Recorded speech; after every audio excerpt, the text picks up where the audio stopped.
মনিরামপুরের মানুষদেরকে অরক্ষিত রেখে গাজী আনামুল হক কোনো ফুলের শুভেচ্ছা গ্রহণ করবে না। আপনাদেরকে বলে দিতে চাই, গত 12 ফেব্রুয়ারি নির্বাচনের আগে যারা যা অশান্তি ও সহিংস আচরণ করেছে সব মাফ করে দেওয়া হয়েছে, কিন্তু 12 তারিখে নির্বাচনের পর থেকে যারা সহিংস আচরণ করছে তাদের কিন্তু আর কোনো ক্ষমা করা হবে না। আমরা মনিরামপুরের নিরাপত্তার স্বার্থে তাদেরকে সাবধান করছি, আপনি যে দলের যে মতের হন না কেন, আপনি যদি অশান্তির আগুন তৈরি করেন সেই অশান্তির আগুনে আপনাকেই পুড়িয়ে ছারখার করে দেবে মনিরামপুর।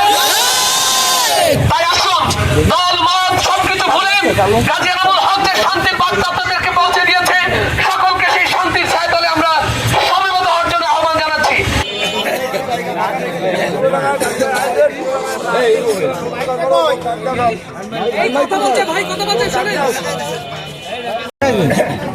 এখন এই বিজয়কে ধরে রাখার দায়িত্ব আপনাদের, আমাদের সবাই। বিজয় অর্জন করার থেকেও বিজয় রক্ষা করা বেশি কঠিন। জনগণের সেবক হওয়ার যে ওয়াদা করেছি, এমপি হওয়ার কারণে আমাদের যেন এইখান থেকে একটু বিশ্বস্ত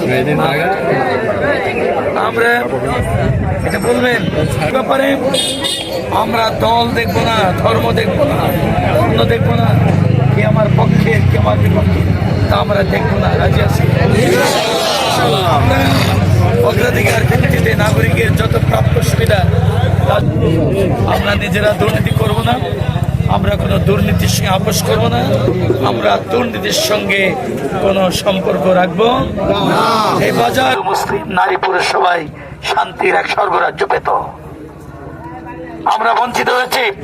শেষ করতে হবে। তবে যে কথা দিয়েছিলাম মনিরামপুরের ব্যাপারে সেই কথা থেকে এক চুল পরিমাণ সরি নাই।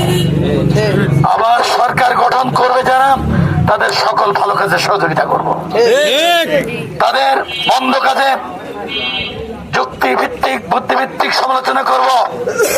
আমরা হানাহানি বিশৃঙ্খলা রাজনীতি পছন্দ করি না, পরিহার করে চলবো। তবে দিল্লির মোদি যেমন মমতার উপরে কোনো আঙ্গুল ঘোরাবার সাহস পায় নাই, অতএব মনিরামপুর যে জামাত ইসলাম এবং 11 দল সমর্থিত প্রার্থী বাস করেছে তাকে মেনে নিয়েই রাজনীতি করতে হবে। কঠোর অবস্থান দেখতে পাবেন, তাকাতে পারবেন না।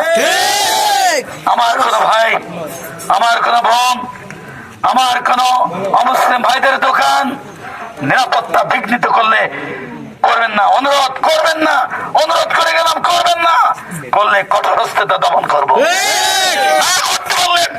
এলাকায় আসা বন্ধ করে দেবো, হুমকি দেবেন না।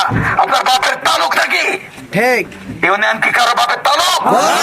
দল করবেন, জয় পরাজয় দুইজনকে মেনে নিয়ে দল করবেন। আপনারা বিজয় লাভ করলে ওয়েলকাম জানাতাম, স্বাগতম জানাতাম।